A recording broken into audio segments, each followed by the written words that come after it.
Yes,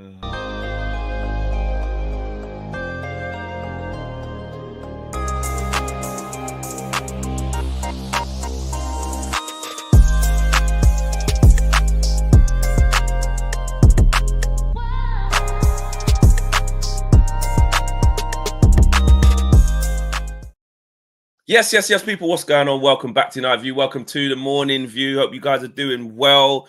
Smash a like on the video. Subscribe to the channel if you are new. Let's get the register done. Let's get the roll call done. Let us know how you're feeling, where you're at, what you're up to today. We're what's it called? Hump Day, isn't it? It's called Hump Day. Wednesdays is the Hump Day, otherwise known as Match Day. It is Match Day, Flex. Oh, Manchester United, they're about to make our week because we're back in action under the lights, Old Trafford this evening. A good old fashioned, you can see it right there. Relegation 6-pointer is over there. Let me get it back. Yeah, let me get it back. There you go. There you go. With what you call it. There. That's when we'll be live this evening. I'll be live Wednesday today, 5:30 p.m. Manchester United versus Ipswich. Oh, Trinity match view as well. Trinity match view. Going Everything to be will be fine. Awful. Awful. Is it? All Is round. it though? Is it? Yeah, because Man United matches are awful. We'll probably, I think we're going to win. Do you think there's a way that we just finally get a routine win? No. I don't. Yeah. I mean, I'd love to sort of walk in, with some kind of chest and be like Ipswich, You better watch out because we are confused. But the reality, it's more. Oh, sorry. It's more that. It's more that than anything. Like, even obviously, because I was watching Chelsea a little bit. I was watching quite a few games just dotted around yesterday. And obviously, Chelsea just dealt with Southampton like you meant to. Just even though Chelsea on a bad run, it's still like. But when you play the shit teams, you just mash them up quick. Like, it doesn't mean Chelsea are back. Might go back to play someone difficult last week, but there's still a level of team where you go, don't matter how bad you play, you take care of them, take care of that lot, come into your patch. But it's just, we don't really do that, do we? We don't do that. We don't do that. So yes, it is match day. It is match day. We've got a whole load of content coming for you throughout the day, of course. Like I said, the Trinity match view shall be interesting. Myself, KG, and Owen will be with you guys this evening, so that's going to be interesting. And today we've got loads to talk about because Ruben Amorim had his presser yesterday, and there was actually some interesting things that he talked about, some interesting things that he said. So we're going to go through some of the significant ones. And as the thumb says there, help me, help me. Rasmus needs help, and Ruben Amorim, who, remember, we have to listen to the manager. Whatever he says, we have to go with. And don't start. I'm saying, I'm just reminding everyone. No, I'm just because I'm just saying I want the same energy. Just because, remember, it's Ruben can do no more. So when he's telling us like we need to help Rasmus, if the team gets better, Rasmus gets better. So I don't want to hear no. It's because it was a shit. And no, Ruben's saying to us, once we improve, Rasmus will improve, and we have to whatever the manager says. So we have to make sure. Yeah, that's what I'm saying. Well, tonight's going to be a lot of fun. Clearly, because, we saw it at the weekend between you and KG. We saw it last night. I didn't catch the whole show. I popped my head in. I thought, I wonder, I saw the thumbnail, obviously, the boxing thumbnail between you and KG. And I thought, I wonder if it's really that. I popped my head in for like 10 seconds. I even put it in the chat. I went, just pop my head in, see everyone's getting on. I went, oh. Actually, because I as I tuned in, it was you tell me this, and you tell me like you're right, and I thought, okay. I thought that's gonna be literally in the middle of that tomorrow, which is going to be a lot of fun. So look forward to that. It's going to be great. Because to be fair, I say that is me in my element. I will be in my element this evening. The stirring. See, guys, I said this yesterday on the Flex and KG show. You missed this specific part, but basically, I went on to say that essentially you're probably the biggest gaslighter, but it's how you package it, how you frame it is brilliant. Yes, and to be honest, you basically have admitted that. See, guys, Owen has basically said, listen, I'm in my element. The stirring I'm going to do. Because that's because KG tried to get me on. So wait, so you're saying that are you saying that Owen is? And I was like, well, yeah, it's the way he frames it is. Well, no, I won't have those levels of accusation. All I will say is sometimes I'll ask the difficult questions. I'll ask the difficult questions to get the right provocative answers. questions. The real answers is what I would do. Yes. Owen, do you have a WWE ref shirt exactly, or a Foot Locker top? Oh, it'd be so good if I did. You should really get one of them off Amazon. We can see if I can work something out. Yeah. See if I think if I got a white t-shirt, I can paint stuff on. Yeah. But we do have to talk about Rasmus Hojlund. That's where we're going to start, because Ruben Amorim has jumped to the defense of Rasmus with some interesting quotes. And I want to know, on a serious note, all gaslighting aside, like actually serious now. I want to know what you guys think about this. This is an important quote. Yes, it is, because as you mentioned, Ruben Amorim was talking to the press yesterday. He was asked about Rasmus Hojlund. He said, quote, "I think it's clear we as a team aren't helping Rasmus. We don't create a lot of chances. We have a lack of threat, and you can feel it in the games. Sometimes we're in the final third, but you don't feel like we are a very dangerous team. So I have this feeling we are not helping the strikers. I think Rasmus has a lot of potential. If we improve the way we play, he will have more opportunities to score." He kind of doubled down on his sort of saying that he needs help by saying we have to look at Rasmus as a player. He has the pace. He has the technique. He scored some goals that are really hard to score. I think he's probably thinking of that volley in the Europa League, isn't he, from Mazraoui there? Yes. He says sometimes he doesn't choose the better run. Sometimes he's so anxious to touch the ball and he moves away from the goal. We address that in training, but sometimes it is the confidence of the player. And I think that kind of second part there is quite interesting when he's talking about, he sort of initially, first of all, he's going, well, you need to help the player. And obviously we don't create a ton of chances, but it's a weird one, isn't it? Because it's a bit of a misnomer that we don't create. Because actually, I think James mentioned it on the red carpet on Monday, that we've actually had as many big chances as, say, like Forest, I think it is, in the Premier League this season. We just miss actually a lot of them. So the idea that we don't necessarily create all of these chances isn't actually properly true. And if anything, I think that second part there, where Ruben Amorim, I think he's being a bit more honest when he's talking about, he's got, obviously, Rasmus Hojlund has abilities, he has skills, he's, a big guy, he's quick. We've seen him score some goals. We've seen him score some good goals, some difficult goals this season, last season. But like he said, there's confidence. There's also this sometimes over desire to get involved in the game, which leads to what? The wrestling, which is, I'm getting involved here. I'm occupying the centre backs. It's like a real desperation to occupy the centre backs. And his way of occupying the centre backs is, I'm going to get touch tight and sort of wrestle with them, fall to the ground, kind of thing. So I suppose he needs help in the sense that every player in this Man United team needs help. If we played better as a team, the players would probably look better individually. But there are also quite fundamental issues that he himself has to improve, I think. Yeah, I do think that. I think with Rasmus, of course, if the team plays better, there's a high chance he's going to play better. He's more confident, 100%. Obviously, Ruben tries to strike the balance of doing the criticism of him individually of what he needs to improve on versus don't dig him out too much, where you're just putting even more pressure on him or scrutinizing him in public. So I remember a few weeks ago, or whatever press conference it was, he was talking about Rasmus, that sometimes he doesn't know whether to run near, whether to run far. That's decisions. That's a feel for the game. That's how you play the position. Then he speaks about he's nervous to take the time, anxious, these types of words. So that's a confidence thing. But it's true. I do look. If we calm down and we look, the dross that we've been seeing from Rasmus is a multitude of things. Like we said it yesterday, he's not good enough to lead the line for us and be that guy. Could he be better than now? Yes, if the team was better, he'd probably be better. But he's still not good enough, like technically, fundamentally, experience. He's not good. Like he doesn't have the ability, I don't think, to lead the line consistently for us. So that's the bigger problem for me. He can be better than this because, like I said, the confidence is rock bottom. We'll speak about what Amorim said about players handling the pressure a little bit later in the show, which leads on to that. But he's, you can see that he's very tense.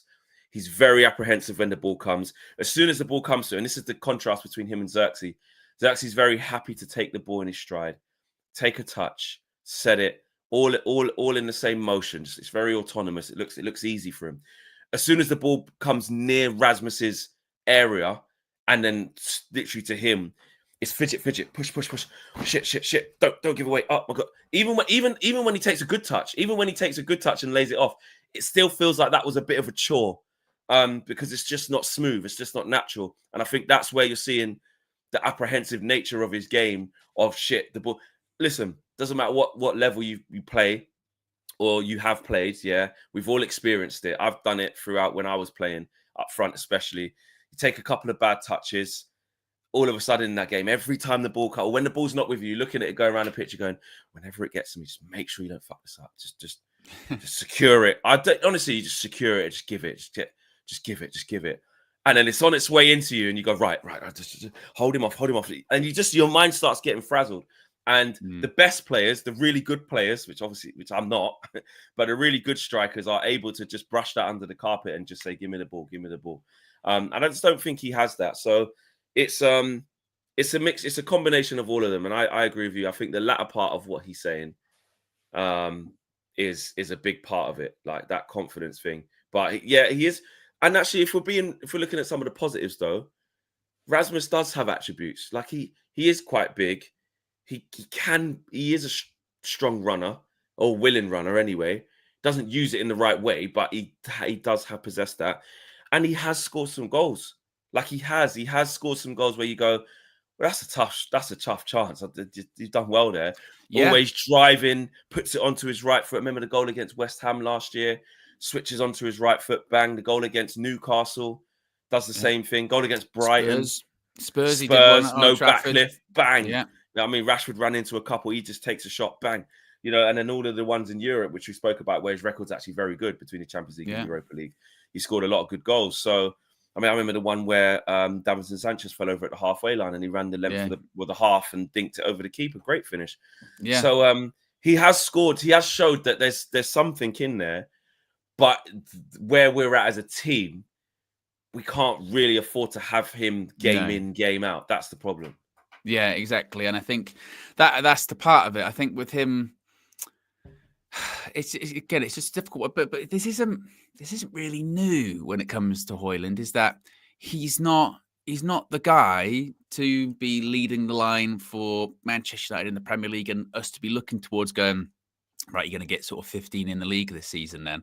Well, no, because he scores goals in bunches. And I think a big sort of indicator of maybe sort of the struggles that he has in terms of like, especially now with the way we play, where we're asking the striker to play with his back to go a lot, hold up the ball, lay it off to the 10s, lay it off to the wing backs, be a bit more of a focal point, is that if he does do it, occasionally in a game, we take notice of it. We go, oh. And you go, well, actually, that's really, really basic. That you shouldn't be sort of raising your eyebrows, taking notice to a player doing that, because you will see really any striker do it. I go back to when we played Fulham at Craven Cottage, and he had a real stinker in that game, real stinker. Yeah, that was probably the worst. And then at one point, someone like of Fulham fired the ball into Raul Jimenez, literally took a touch, laid it off, played, and you went, oh yeah, that's what that's meant to look like. Exactly. That's what that's meant to look like when because most strikers can do that. Now I do sympathise with him to an extent because look, he's a young player, and I do think that like a lot of these players, they were bought for a different system, a different style of play. But I don't know. I just there's a reason. Once again, this summer we're going for a striker. 100%, because he's just not someone else said up there. He's not doing enough, and it's not enough. Says Pengman 47. I agree, and I do agree with this with Dominic, because I was saying this in my head earlier that I was during the show when I was thinking actually I need to remember that, because we do create a lot of chances, but it's true. How many of them fall to the actual number 9? A lot of them fall to the 10s or the wing backs in the wrong position, like. Like how many times has Garnacho wasted stuff? And I seem to think of a lot of him. Like, I don't see Hojlund, let's be real. It's more, he hardly gets chances for him specifically. I don't think he's wasted a shitload of chances. I think the last game against Spurs, he cut in, kind of shot straight at Vicario. Did he even have a shot against Everton? Did he have one at Anfield, or have I made that up? Anfield, no, he did, but hit it straight at Alisson instead of finding a corner. So that's there too. There's not basically what I'm saying, there's not. That's what I'm saying. There's not many games where I go, and Hojlund again. He's in the right position all the time. He just can't finish his dinner. He just can't finish. Is that because, again, creating chances for him, or is that because sometimes he just doesn't get that involved in the game too? Because there was 100%. That stat, wasn't there, about Cheeto when he came on against Everton? It was on for 20 minutes, and I think he got like significantly more touches of the ball than Hojlund did in like 70 minutes. Hojlund goes long periods without touching it, which also increases your anxiety. So when it does come to you, you shit the bed. Yeah, exactly. And again, you could go into, there's context with these kind of things in the sense that, like, well, obviously for 65 minutes of the game, we were rubbish. We were terrible anyway. Rubbish, and we only just kind of got momentum in the last 20 minutes. So Cheetah would have more touches. If Hojlund was on, maybe he would have had more touches in that period. But it is interesting that you are seeing these players come on. Even when sometimes, like for instance, when Xerxes comes on for Hojlund and Xerxes plays up front, he does get more touches of the ball than Hojlund does. Xerxes, but obviously, and also the character of the player, because Xerxes is more willing to come to. This is what Amorim's talking about, knowing when to run near and run far, run short and run long. Sometimes as a striker, depending on what type of striker you are, if you've got it or you haven't, you know that, right, I need to go searching for the ball. Xerxes is a player who wants the ball. That's why he's this 9.5. He ain't going to run in behind and, get last minute chances and, like a Vardy where you're 1-on-1 with the keeper loads because you've made a run in behind and you're in. That's a Hojlund. Xerxes is I want to come to the ball. I want to link the play. I can calm it down, etc., etc. So, let's get the super chats out. Aminor says, if Ineos do not care about what fans/media think, example, 450 redundancies, and we cannot score, I have a solution. Bring back Greenwood. Do you agree? Well, what? Because you're saying they don't care what everyone's. Yeah, they will care in terms of that. They care into that. They might not care what the fans they do care what the media think, because we've seen them try and save face on certain issues. Even, for instance, the Dan Ashworth issue. Like look at after that, the amount of different stories that have been put out as to why that happened, why it didn't happen, whatever, is saving face. Let's be honest here. They might not care what fans think, but they certainly do care what the media thinks about certain things. They care about the narrative, absolutely, and also they care what commercial sponsors think as well, because it's about money. So they definitely care. They do care. No, I hear that. This one's interesting, Owen, because we've got to do a little bit of the older. I didn't do GCSE French. I stopped in year 9. So we're gonna shout out Jeremy. GCSE, but... Jeremy's been a member for 10 months, and we have to respect Jeremy, and give it a go. Bonjour UV. Owen et flex ilf. A flex. Owen A flex. Owen A flex il faut tout l'air ce super chat. I'm gonna go. Owen A flex il faut lire ce super chat. Je vous dis que Jeffrey de quoi Ruben de Sortir. Sortir.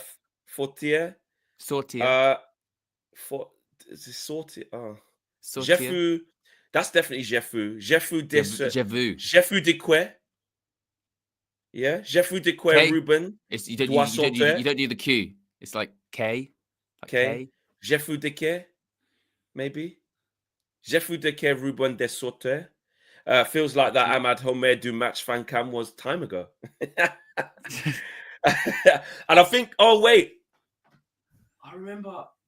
Did you do a are you Ivorian, bro? I think I remember you was talking about Ahmad. Shout out Jeremy. Is that Jeremy? Let us know, bro. Let us know. Did you do a fan cam? Could you say that fan cam? I swear you was talking about Ahmad after he scored a goal or something. I can't remember. And I remember you saying I'm from Ivory Coast. Unless I've made that up. But I gave it a go. Funniest show on YouTube, Pro Comedy Gold, says Adrian. Well, we're trying. Listen, Del Boy's my goat. Do you know what I mean? So you know what my French is like. Yeah, exactly. Do you know what I mean? Del Boy and Five Cartel. So that's what it is, mate. Salut, nana. Yeah. So yeah, I tried there. So shout out Jeremy. Big up to you, bro. And Tag, who gifted 20 memberships yesterday. I forgot you, bro. Big up to you. during the Flexing KG show, gifted 20 memberships yesterday, Owen. So shout out to Tag Moffa Ken. I did see that, he said, in my view, if it's true that Rasmus has pace, then he must watch how Mbappe plays the 9 role. Rasmus must stop playing like he has the physique to manhandle Premier League defenders. Yeah, I see what you mean. Like, if he is quick, use that, make more runs, stretch the play, stop engaging in this whole physical dominance thing. That's not your game. You're not a Drogba. You're not a Diego Costa. You're not who else is a battering ram? Duncan Ferguson. You're not Heskey. These types of players. You're not manhandle Lukaku. guys. You're not going to be Lukaku like, can manhandle people. Yeah. Big, strong guys. Even now, what we're looking at with the likes of Mateta and Beto and those types of bigger strikers where you can pin them, you ain't really going to get the ball off. Zlatan, absolutely. You ain't getting it off him. You know what I'm saying? There's certain players that they just know that position, that type of play. I'll defend Rasmus as a striker. He needs better passing from our playmakers. This is from Terence Pace. He says, from his end, better training to get to the right positions. Love the passion he has as a boyhood fan, but help goes both ways. That's a fair comment. He needs to work on his game, and obviously the team also need to involve him more. Red Baron says, I think all these cuts are destroying the morale of the club, which is making things worse. It's like taking a meal away from a starved dog. It will die. Oof, wow. Wow. Really, really dramatic near the end. But the first bit, I do agree, though. It is affecting the morale 100%. And like we spoke about a little second ago, Dominic said we create a lot of chances, but how many are for the 9? Speaking of how many likes do we have? Because we've got nearly 900 people watching, so over 800. That's good. And we've got nearly 200 likes, got 199. So that's not bad considering how much we've got watching. We're on our way to 1,000. So please do smash a like on the video if you guys haven't done so already. Injury update. This will be quick, short, sharp, and simple. Mason Mount and Luke Shaw, Owen. Well, Ruben Amorim was asked about these two. You can see them pictured together right there. When are they going to be back? Well, Ruben Amorim was asked about Luke Shaw. He said, quote, he's doing his rehab, but we don't have a date for him yet. Interesting. It's very, very interesting, this one, Flex, because I remember with Luke Shaw that, when they had the setback, but he'd be back in by Monday. He's going to be back in by Monday, though, isn't he? Isn't he? United menace never misses, mate. On Mason Mount, Amorim said he's closer than Luke Shaw, but we don't have a specific date to return. So once again, it makes you think, if Mason Mount's closer than Shaw, but they don't know when Mason Mount's going to come back, how far away is Luke Shaw? That makes you think about that, doesn't it? So one of the chats earlier on, it was Amanor, said about, they don't care, Ineos don't care what the media think. They do, because when that story came out there about Luke Shaw, he's had another setback, and very quickly they pushed back on that, didn't they? Went, no, they admitted it, but then kind of pushed back. They went, yes, he had a setback, but he's going to be back in training next week. So it's really not, this kind of big thing. We've heard nothing. Honestly, we've heard nothing about Shaw. It's Mason total bullshit, man. Again, really Mason Mount. It's just not anytime soon. They're not even at this point. Maybe I'm speaking myself here, yeah, but I don't even really think about them in terms of like a match day. No, they're not. Because they're not. Well, not even just match day. I mean, just on our whole team, our whole club. I forget. And I'm not trying to be rude or disrespectful, but like I said, I backed Mason Mount for a while. You saw I was on that train trying to think. I think he can, but he can't. Like, you just can't work with that. You can't. And the Luke Shaw one's even worse. Obviously, he's been here for ages, so it's over, man. Like, these guys, and the worst thing is, I don't know. The thing for Mason Mount more so because he's younger. If he can get fit, just like by the end of the season, you can say like he needs to play some football, so let's loan him out, and then you try to get him out that way. You can get some football somewhere, yeah. But Luke Shaw, like, no, bro, he's here till his contract runs out. Like, nobody. He's been inactive for nearly forever. But really, in this period, it's going to be pushing 2 years. It's going to be. He missed like all of last season, didn't he? Well, it feels like now, basically, the Euros last summer was like the last big hurrah for him. You know what I mean? That's what it feels like, isn't it? Because he only injured. Played a couple of games. Exactly. He got injured a year ago, over a year ago now, because he hasn't started a game for Manchester United for over a year. It is. He got injured in February in the Aston Villa Luton time. And then we never saw him. And again, the timeline, it's just constantly pushbacks. It was, well, he's going to be back by this date. And then it wasn't. Then it was, he's going to be back for the FA Cup final. Remember that? Everyone's going to be back for FA Cup final. Varane, Leacher, everyone's back for the FA Cup final. Got close to the FA Cup final. And it was, sure, it's not going to be back for the FA Cup final. It was like, oh, then Euro squad, Gareth Southgate, Luke Shaw's in the England squad. Everyone goes, well, we haven't seen him. What's going on? In his press conference, he goes, well, he's not fit. But we're gonna see. We're gonna give him time. Go all the way through the tournament to like the quarters and semis. He can come on now. And then he starts a couple of games. Then we're like, right, well, at least that's kind of a preseason for him. So he's gonna have an extended preseason. That's gonna be great, no problem. Just before the start of the season, he's had a setback. He's injured again. Injured. Then eventually comes back for a couple of games. Never played for Erik ten Hag again. Never played for Erik ten Hag again. Plays a couple of games for Ruben Amorim where he comes on a few times, then injured again, and then he's going to be back like lengthy injuries as well. It's not like they get reported as niggles or setbacks or just a quick thing, but they know how bad it is at the start. They know what it lengthy. is. What is the injury? Yeah, well, I'm looking on our transfer market. It just says muscle injury. Right. It says muscle injury, and so also we don't know. We don't know. And also, again, transfer market it's the stats are right, but in terms of the actual thing of what it is and timeframes, maybe not so. Who knows? But they've got it as April the 1st, 2025 return. They've got the latest injury, 24-25 season, muscle injury from December the 3rd, 2024. And it's got until they've just gone, we'll just put April 1st, 2025, see how that goes. Because we're in February. So I just typed into Google, I went, what is Shaw's injury? And this is from the Independent. This was at the beginning of the month, 5th of February, 2025. Shaw missed the final 3 months of last season with a hamstring injury. Then the start of the current campaign with a calf problem.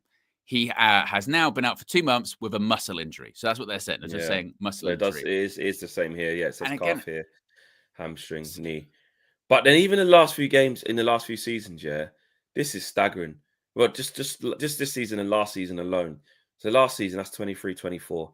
He missed 22 games with a muscle injury. Then he missed 4 games with a thigh injury.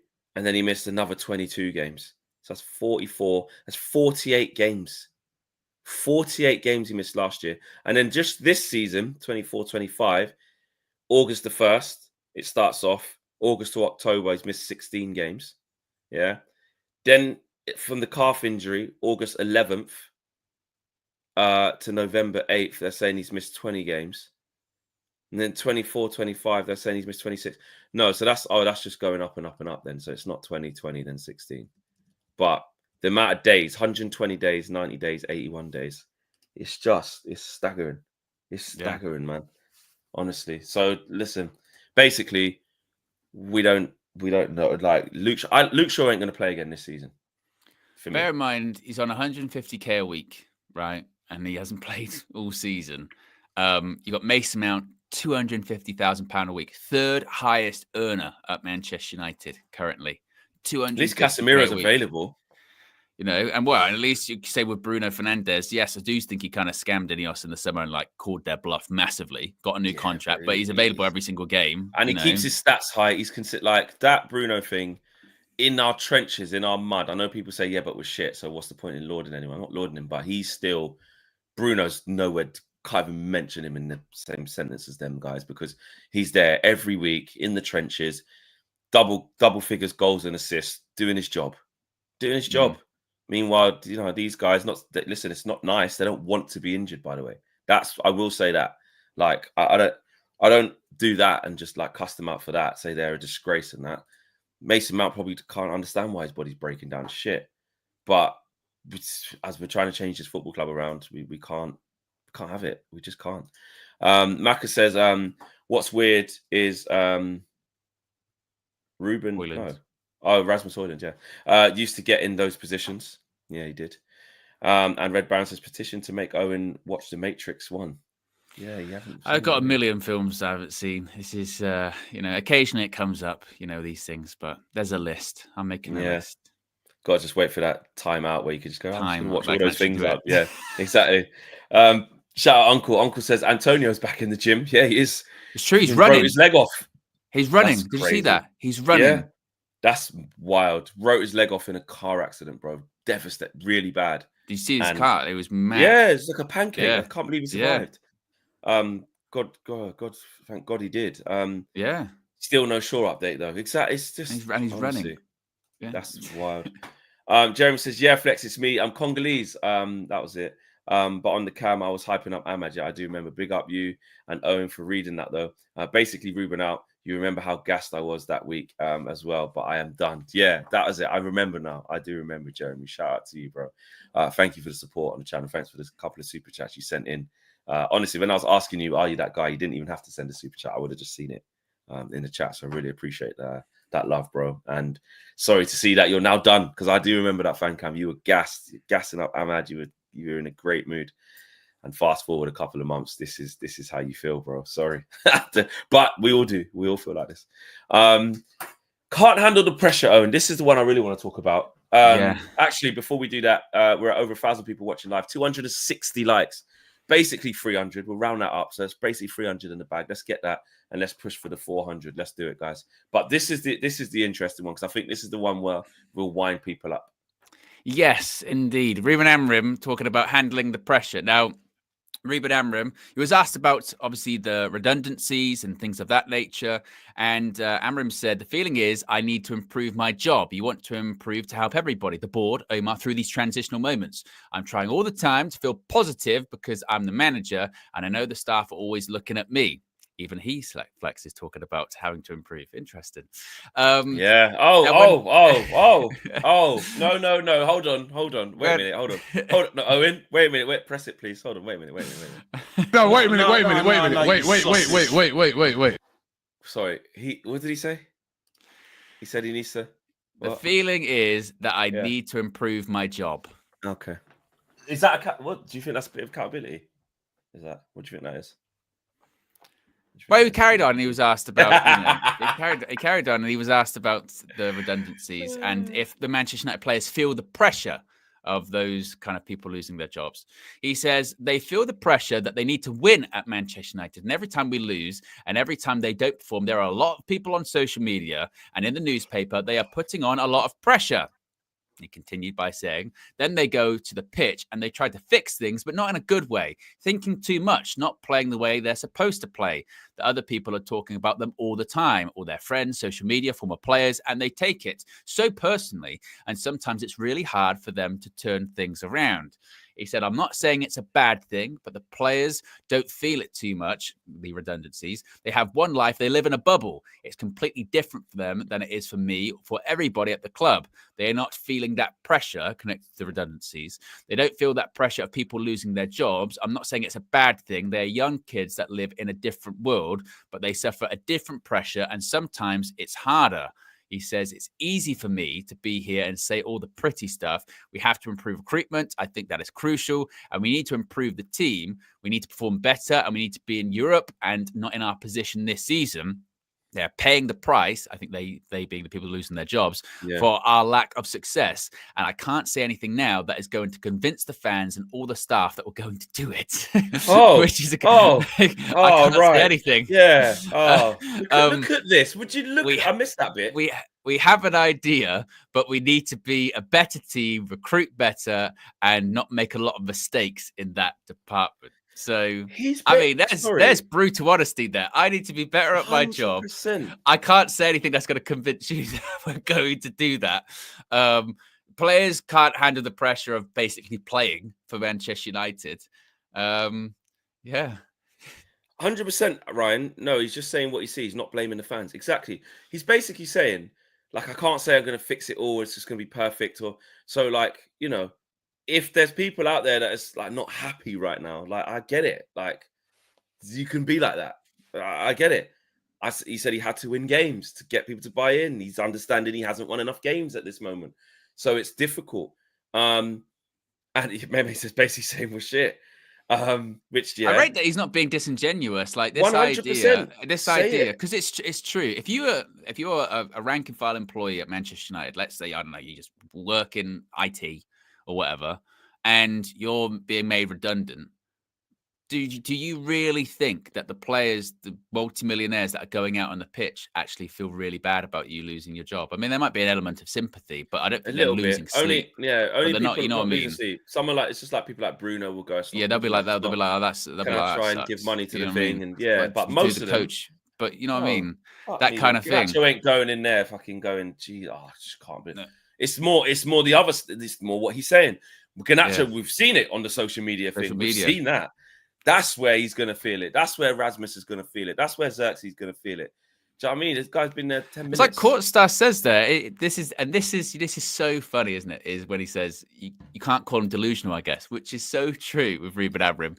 But it's so funny because with Erik ten Hag, and when Erik ten Hag would come out and basically say things that we knew weren't true, but he would do it because you put up this sort of wall to the media, you save face, you don't give them the bait, and you just do kind the of weird Man United thing. I'm not rising to that. We said at the time remember you were saying, Eric, you know, sometimes just stop saying mad shit. Stop. What saying was I told Owen? Remember what I was told that time? But Man United, Flex KG was going, nah, he needs to do that. Stop saying bad shit. And now Ruben comes out and basically doesn't have that much of a filter in when he comes out. Like, do the players feel the pressure that people losing their jobs? Well, a bit, but it's a different kind of pressure. You know, it's more, they're young guys, they're social media, they're looking what people's writing in the media about them, they're looking what their friends are saying about them. And because of that, they go out on the pitch and they try and rectify all of it instead of listening to what I'm saying. And that's the way to fix it too. You then get him going, you know, is there anything you could say to the Man United fans to convince them? Well, not really. And by the way, that's totally true because we've heard it all before from lots of different managers. The only thing that will convince Man United fans is, wait for it, Flex, results on the pitch. That is what will convince people. What the man just says. If Eric was chatting that bullshit, but we were winning, no one cares. If Ruben's being as honest as he can be, like he's being, no one cares if you're winning football matches. When Pep says mad stuff, when Klopp you say crazy shit, Jose and all these different managers, people have a laugh at it and say, he's saying this, it's all smiles because the team is winning. That's it. End of. And now what's happening is I saw someone in this chat say, for F's sake, all this nice talk, just win for F's sake or something like that. And it just shows you, like, at the beginning, when he's saying all this nice stuff, it's like he speaks so well and this, that, and the other. That runs out. There you go. MA says this Amorim spends more time yapping than he does coaching. Like, I would be fair. He would rather not. He would rather not. Exactly. I mean, he doesn't like doing interviews. You know what I mean? He doesn't. The Man United manager is, but at the same time, it also comes with the territory, doesn't it? Manchester United, we're always on television, which always means extra interviews. Obviously, every manager has a press conference, but if you're televised, more often than not, that means a manager interview, doesn't it? In the week leading up to it. And it doesn't help. And also, when you're not doing well, like you said, things that you say get more airtime in the mediaverse, don't they? Because people want to hear, what's your plan to rectify this? What's your plan to fix this? Or why is this happening? And if your response is basically, because we're shit, then people are going to talk about that, isn't it? But I don't blame him for doing interviews. No, he can't not do them. You can't say, I'm not doing it. Like, the Premier League will fine you. Like, you have to. You can't. And if you talk about financial sustainability and all that, PSR, mate, try not turn up to an interview or a pre-match press conference and see what happens. Cancel it and see what happens. Or UEFA, try not to do the presser. I dare you. The only one you don't have to do is Carabao Cup. Clubs can choose what they do. All the rest you have to do. Sir Alex didn't talk to the BBC for years. Years he didn't talk to the BBC. And the only reason that was rectified in the end is because there was this new thing saying you have to talk to them. And even then he was like, even then he said someone else. Even then he was like, we'll take the fine. Well, I don't care. I'm not going to talk to him. And eventually the BBC, I think, apologized to him or whatever. And then he started to talk to them again, you know. Yeah. But, you know, that's Sir Alex, you know. Otherwise, it's not going to happen today, is it? You know, so... Yeah, but it's one of those ones, and just it's interesting to see, the mixed reaction to that in the chat and on social media is the risk you run when you're that blunt with the media and you're that honest actually with the media is it will rub people the wrong way. People will look at that and go, that's not what I want to hear from my gaffer, from my manager. There'll be others. I put myself in this category of I'll sit and I'll go, I don't really care. Like let's see what happens at the weekend. Let's see what happens in the match. It does not bother me. I'm not here for the rah-rah speech. Just let's just see what happens. But other people are. Other people are in for the rah-rah speech. Other people do want to hear, this is what we're gonna do to fix it and blah blah blah. And I'm saying this stuff. So it's a very fine line. I'm one of them people who want to hear it, but again, like you say, it runs out. So before I was like, I can't wait for Amorim to speak. Just says it as it is.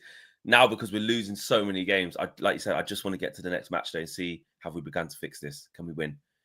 Because I know he's going to, like you said, there's only so many times I can hear, I've got to fix this. We know we're not good enough. We know we're at the wrong end of the table. Bruno speaking after Everton. We know we shouldn't be here. Just that the demands of this club. That's what it's like? The best example of this actually is we beat Everton 4-0 in the Premier League. 4-0. And afterwards he goes, we didn't play that great. There's a storm coming. And everyone goes, I tell you what, that's very wise. That's very, very wise. We've just won 4-0 here. We've just won 4-0 and he says there's a storm coming. And if anything, it buys him a bit of time. So when we do lose matches, he goes, see, that's what he said. That's what he said. He said a storm was coming, and that's when we won 4-0. Yeah. If you lose 4-0 and then you go, we're in a storm, people go, we don't give a shit that we're in a storm.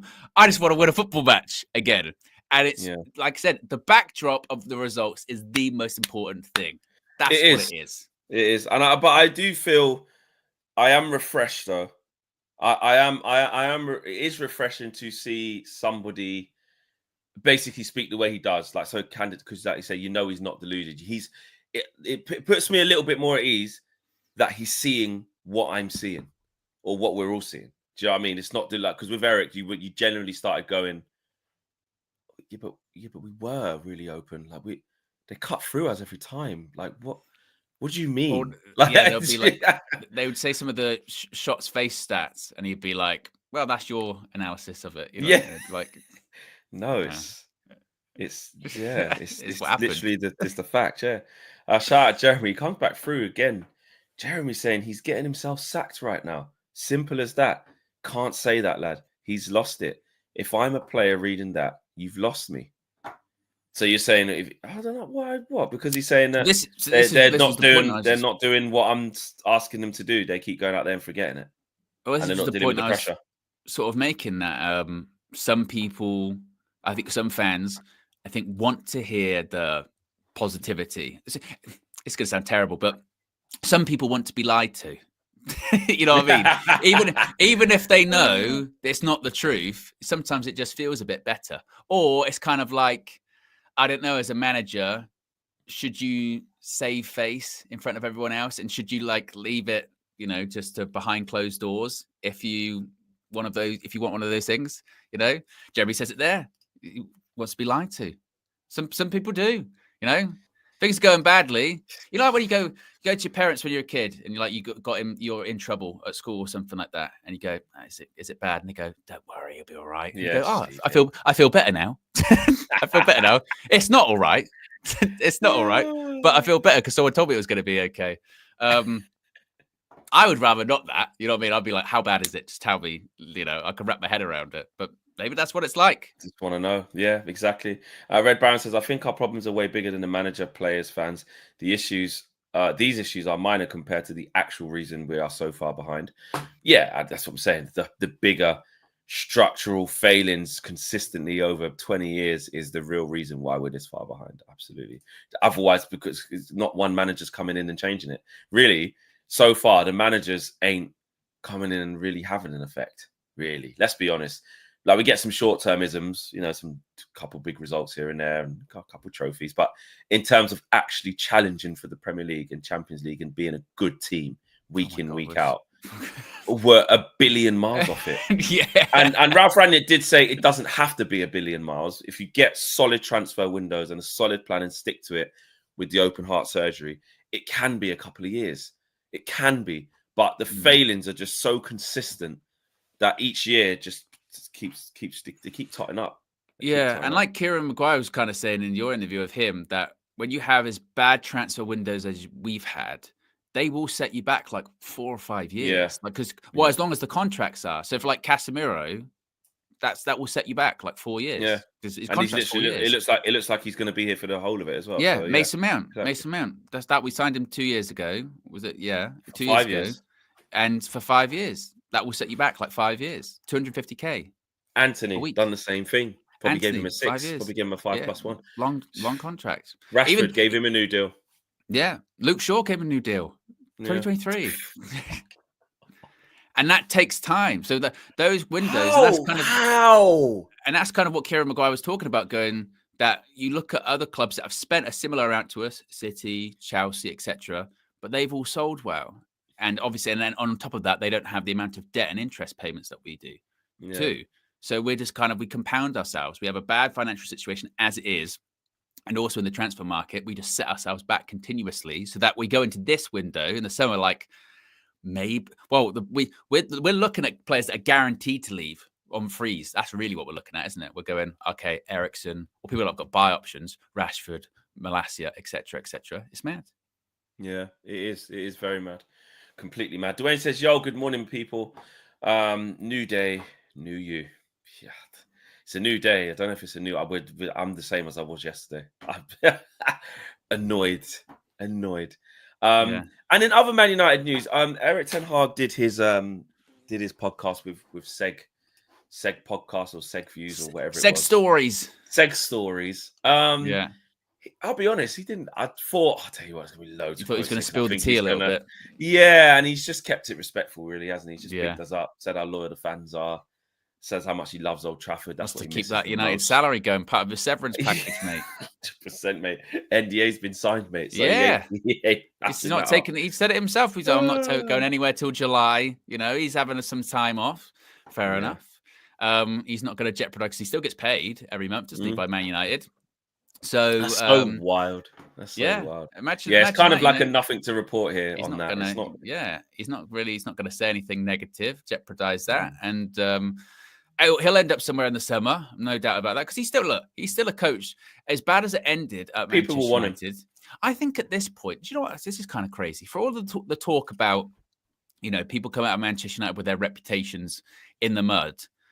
I don't think his has really. I mean, maybe not to the level that, when he was coming out of Ajax and he was like, he's going to be one of the best, Champions League semi-final. It's gone down a bit, but he will still get a good job because he won 2 trophies at Man United. They'd be like, have you seen Man United as well?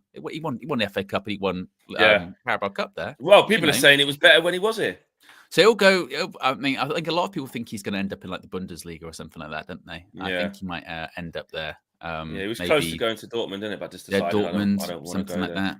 Those teams will be all over him. Those types of teams will be all over him. Yeah, I think he'll do all right there. Yeah, wherever he goes next, he'll be fine. He'll be fine. Yeah. Match day today. Before we finish off, I mean, 2-1 flex. Yeah, 2-1. That's what it's going to be. 2-1 to Manchester United. That's what I'm going with. I the know old I'm being trusty stupid, 2-1. yeah. I just got a feeling. I don't know why.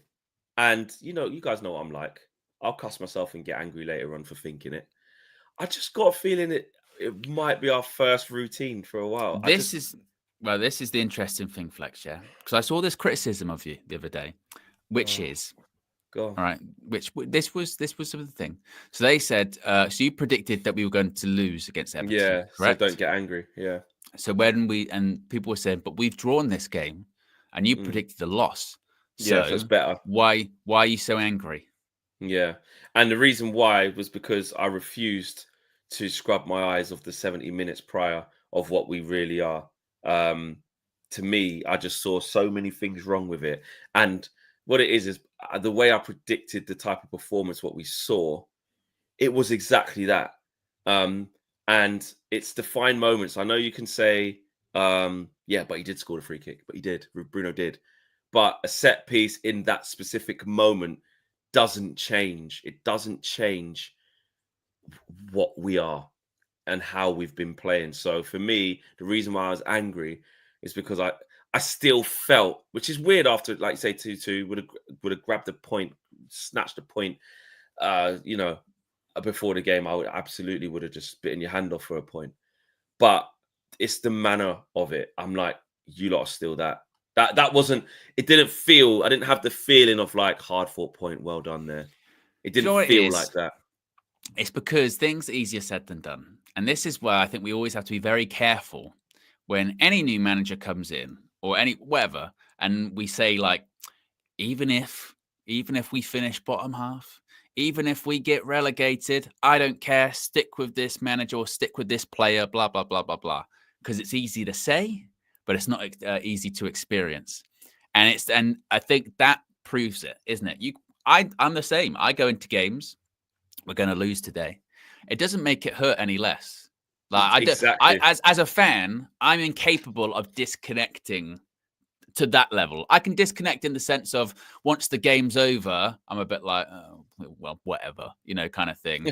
Or you can feel a bit indifferent. But when you're watching it, when the game is going on, when the clock is ticking and you concede again and again and again, or bad pass out for a throw-in, or someone makes a mistake, I can't not get angry. I can't 100%. And that is that. Even if I know that's going to happen. As a fan, 100%. And this is the thing, what people are asking you to do. And again, it depends how you support the club because every fan's different. This is, I've said for many times, I'm not even really a fan of, you guys might disagree. Fair enough. If you enjoy watching it, I hope you do, because we want you to keep watching, etc. and come here to watch your match views. But this is why, for a long time, remember I said at the beginning, I was very uneasy about doing match views. Like doing match views. It's not really, sometimes you have to admit things that aren't your bag. They're not my bag, but like, I'm an emotional fan. I am. I cuss, I swear, I go up, I go down, I get nonchalant, I get withdrawn, then I just won't say anything, I get sarcastic, I do a range of these things. So in those moments, if you want to call me the flip-flop or the whatever, that's fine. Because as a fan, I will do this. It's like in the moment of watching the team. And I think, to be honest, that's what makes us, that's the fan, you go, when you sign up to be a fan of a football team, you sign like this unwritten contract to be like, okay, you do know you're entering into an agreement that like basically this team's gonna like take you on this like roller coaster of emotions. You do understand this, don't you? Like KG during match views that I've been on with this season, this team has driven him to the point emotionally he started crying on the stream, not like because of sadness or happiness, of just like emotionally. I don't know. He just kind of all bursting together, and then he just goes, "I can't." You know, he starts grabbing he would have hair, but he kept grabbing his hat or whatever, and he's going, I just can't take it. And then he's like, tears are in his eyes. And then 10 minutes later, he'll be like, oh, I had a bit of a meltdown there, didn't I? And I'll go, yeah, you did. Yeah, you did. And but we all help each other, because it was funny at the weekend that first half, I think it was in particular you were doing that, and then towards the end of the game, KG was doing that, and you going, "Oh, KG, just calm down." Exactly. Calm down. And I think as fans, that's what it's like. Everyone's got their weird, different points of breaking. Against, I can't remember what game it was recently. Southampton, Leicester. That game. First half, I just lost it. I'm surprised this desk is still standing up or this chair. Don't fucking bust a ball, and because you're watching this thing unfold, and this is the thing. Some people could watch it and just laugh. Some people could watch it in silence and then just press the turn it off button. But it's like, it's the real emotion. And also, like, KG, you start getting in your own head and you do your point scoring and whatever. Because KG will be like, see that, look how he's passable. That's the players. That is the play. Can Amorim go in there and make that pass for him? Tell me that's to do with Amorim.